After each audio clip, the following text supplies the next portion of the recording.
So hi everyone, it's Stand Up for Number Doll Beauty. So we're noticing the name of this tag, it's a little bit different. I was inspired to do this after watching J Lovely Beauty 12 do this tag, but also in memory of my mum and my dad. So my mum and my dad have passed away, and I have been trying to go through a lot of sort of photos and stuff like that. So inspired by that, my background and stuff. If you want to do this, I'll put the questions down below. There are 10 questions, and it is to do with, you know, your background, your ethnicity and stuff like that. So there is no makeup in this one, so you know, feel free to skip this one, or if you want to see it, definitely grab a beverage of your choice, because it's going to be one of those ones where I do rabbit on a bit. I seem to be good at just yapping and yapping, and a little bit different because I will be showing photos and stuff like that, sort of, I don't know, a little bit different, and it's just sort of what made me sort of really want to do it, just sort of, you know, memories.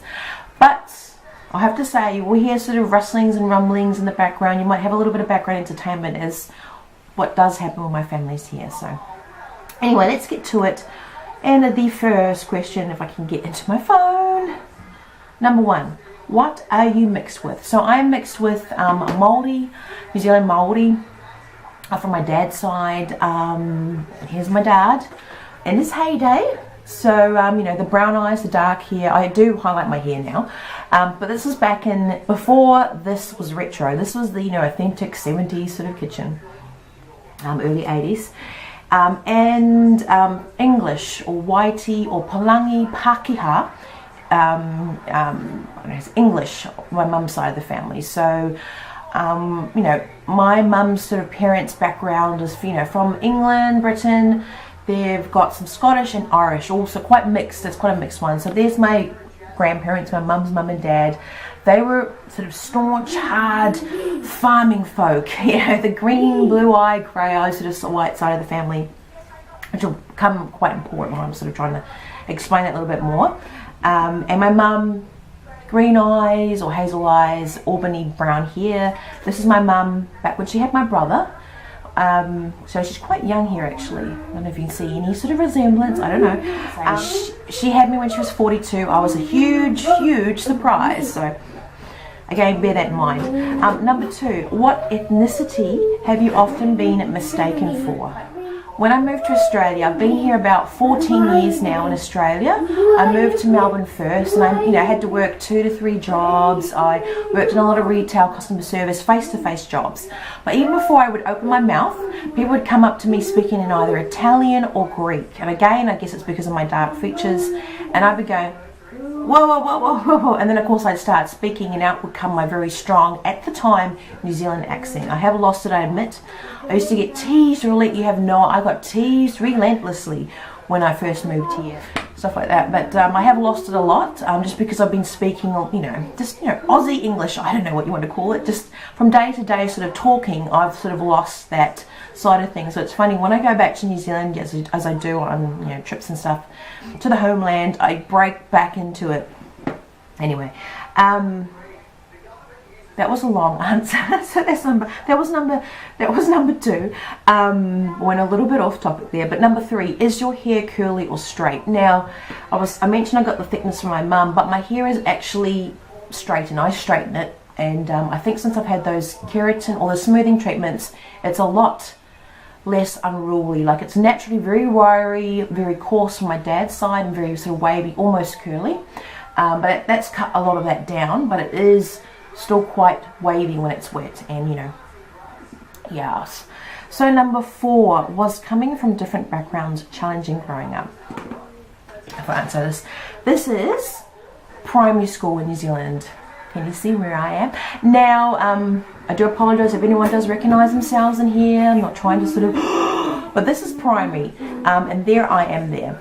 I admit a lot of my sort of peers at the time were a lot of Polynesians, you know, a lot from the islands, Māori. It was sort of very mixed. There weren't a lot of blue-eyed, blonde-haired sort of people. There was a couple, but they really stood out. I honestly didn't see a difference though, but apparently I was a half-caste, so I stood out as being a lot whiter than everyone else. I still don't see it. I didn't see it at the time, but I think that was sort of challenging on that side because I couldn't see a difference. But I would get teased as being a half caste, as a whitey, because I couldn't break out into, you know, Māori, you know, speaking and stuff like that. I would get teased. I would get teased for being a whitey rich person because I had I'm not joking, this was a dress up day for, you know, doing the class photos.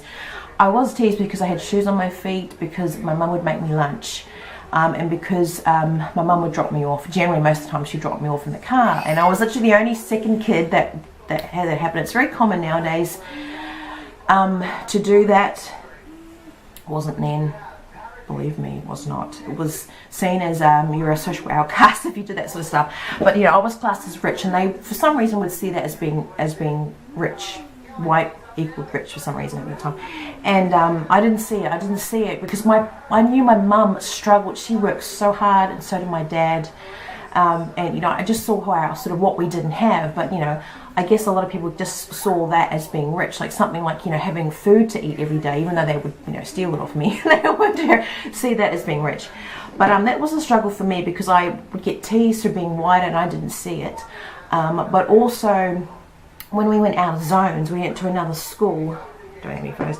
I went to another area, and the area I guess was in the scheme of things a richer area, more affluent area.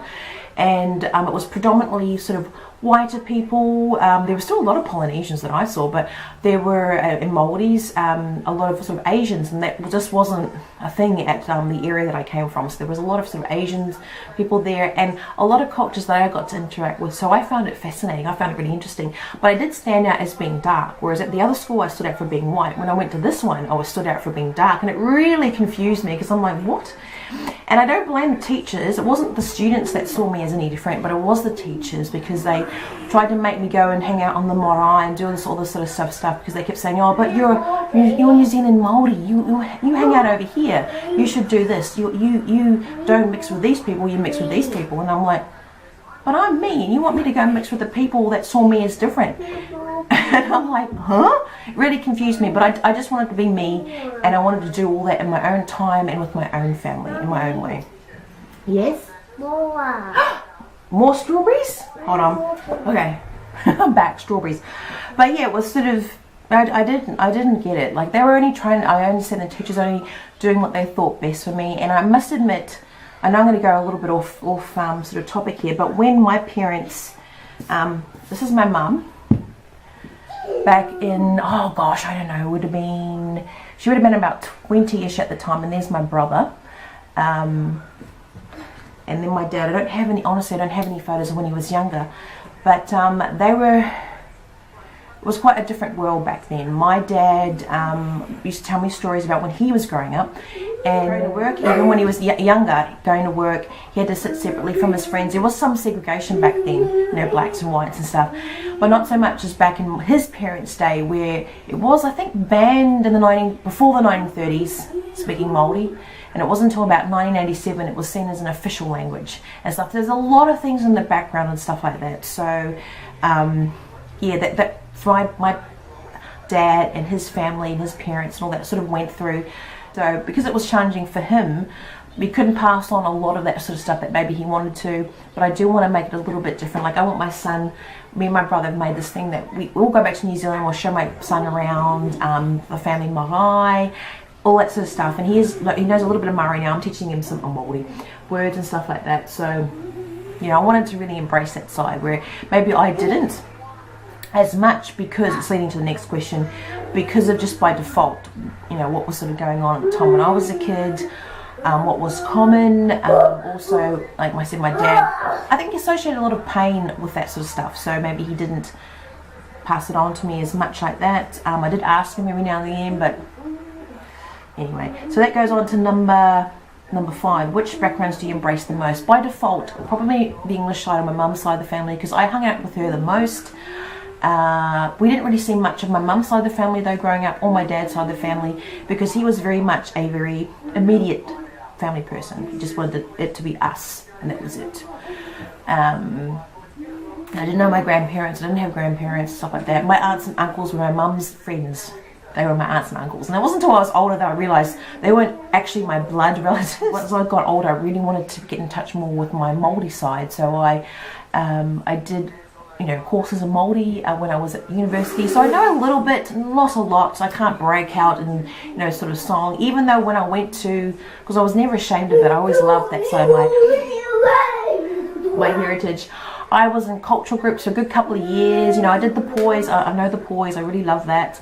When we do the thing, the green, dark green, black lips, we'd have the flax skirts on, stuff like that. So I did all that sort of side of the things. I sung a lot of songs. Sorry guys. I sung a lot of songs that I didn't probably understand what I was actually saying, but I could pronounce it, but I couldn't understand. So, but I did love it. I really, really wanted to sort of get in touch with it more. So it's something that we will do together as a family. God, that's a long answer. Is that long enough for you? How's your drink going? You need to get another one. Pause now. Go get something to eat. The longest mixed tag video on YouTube. Now showing in 4-part installments. 6. Have you ever been teased for doing different? Oh, sorry. That was probably when I was going on about being half caste and all that. So yeah, I was teased. I didn't really see the difference.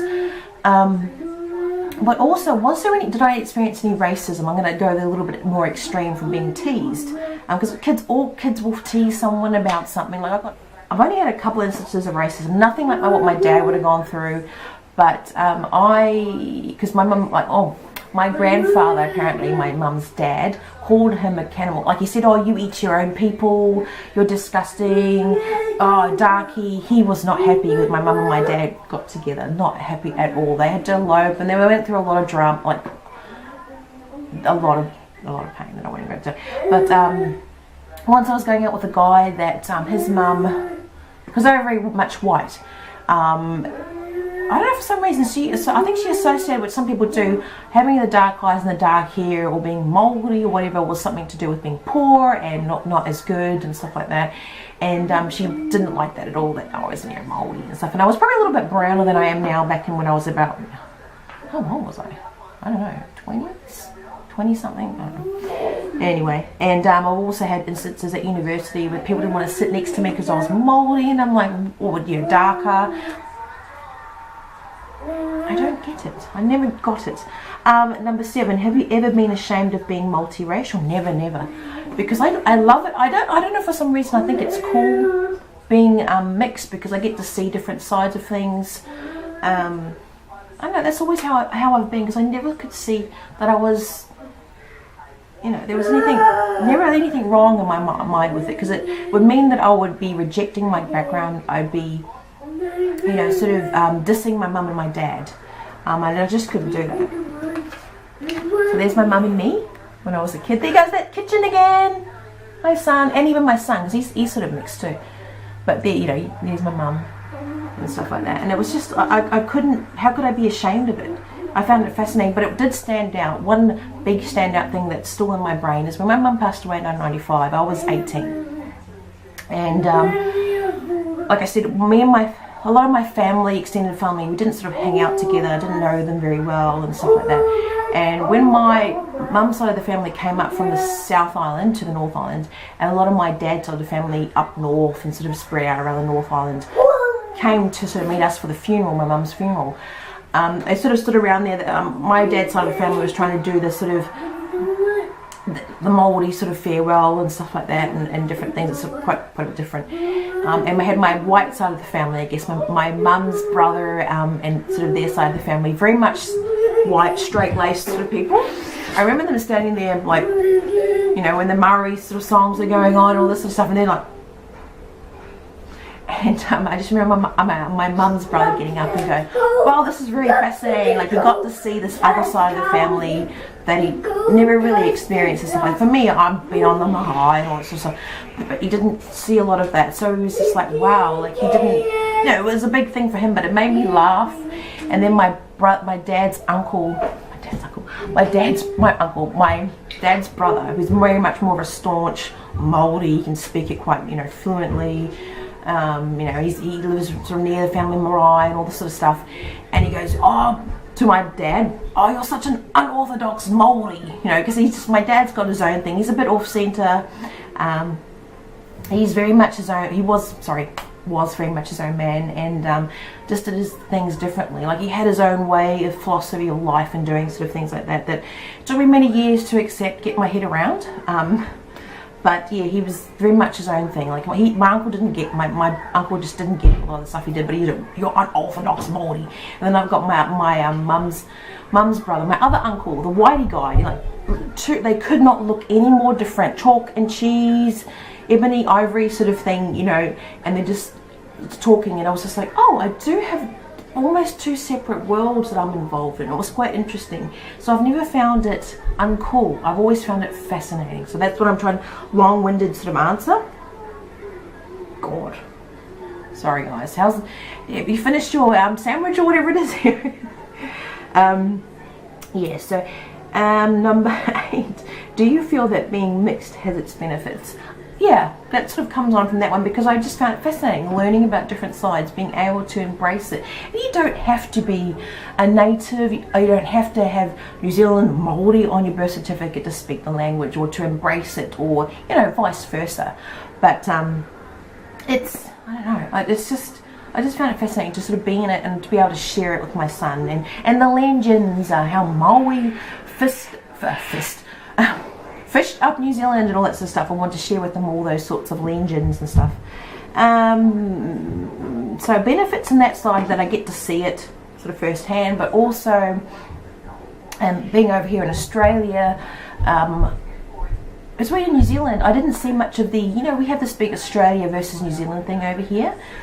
Which is really the sport, that's mostly the sports, I admit. I never saw it really in New Zealand, because I only ever met one Australian in New Zealand. It's not that much, maybe it is now, I don't know, I've been away for 14 years. I go back every year or so, but it's just, you know, what I'm trying to say is that I never really saw it sort of growing up. But here, I see it all the time, you know, in Australia, but it's really the sporting side of things. So I see it as the benefit is that I get to see both sides, and my son will be able to experience the true New Zealand side and also the Australian as well. But to see that it is, I hope, a lot of tongue-in-cheek. Like, I don't really see us as enemies. We should be allies. We live, you know, we're cousins. We live next to each other. We're two countries. We've never been at war. We've fought in wars together. You know, so I don't get it, but it is fun. It's a marketing ploy, really, because how do you think they're going to get you to go to certain games and do certain things if they don't have this other gimmick, which is Australia versus New Zealand? Yeah, I never tease. Like, like I said, I've known one Australian personally. I've had friends that have a few Australian friends in New Zealand, but we never really tease them. But it seems more of a thing here, but it's maybe my imagination, because there's a lot of Kiwis in Australia. I can go out the door and bump into about 3 of them, but, you know, go into walk around New Zealand, I might see one a month. I don't know. It just seems to be, we're more spread out, but it's a huge country over here. You know, the ratio of people to land.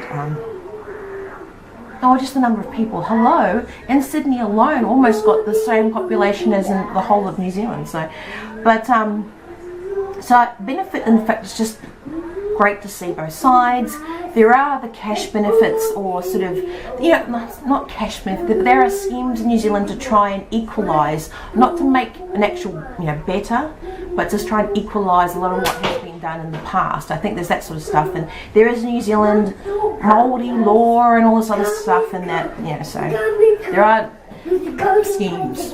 I'm not going to get into that, because, you know, people go, yeah. Number 9, what makes being multiracial a beautiful thing? That, being able to see both sides, pass it on to my son, and I can see strawberries all over the place now. We'll get to that. But that's what makes it a beautiful thing, because when I look in the mirror, even though some days I'm like, I can see my mum, I can see my dad, my son, most people just see my husband, blue eyes, dark hair, that's all they see. But I see my dad, I see my mum, I see me, I see my other family and all that, and then, so that's what makes it great. Number 10, last question. Home stretch. Any advice to someone who struggles with their multiracial identity? Not really, because I haven't had an extreme. I know some people go through extreme things with being mixed or for whatever reason. So it's hard for me to give advice, because I mean, I guess mine is quite, wasn't that bad really, being teased as being half caste, I found personally, because like I always found it amusing in the, Sorry, I've got a burn mark there. If you've seen that, but I burnt myself on the jug, not on a hair iron as you might expect, on the kettle. But advice is really just try and find the funny side. I know that sounds really lame and very washing it, like diluting the sort of issue, but it's just I've always found the funny side of it, and how can I struggle with it when my parents, my grandparents, my other family might have had much more harder time than I have had, and they've gone through so much to be who that they are and to make my family who they are today. So I'm going to say that if it's not, it may not be the immediate present, it may not be tomorrow, it may not be the day after, the week after, when I could just go, whatever. Because, you know, when you're with your peers, it's hard. If they're teasing you, if they're making your life miserable for whatever you are, it's hard.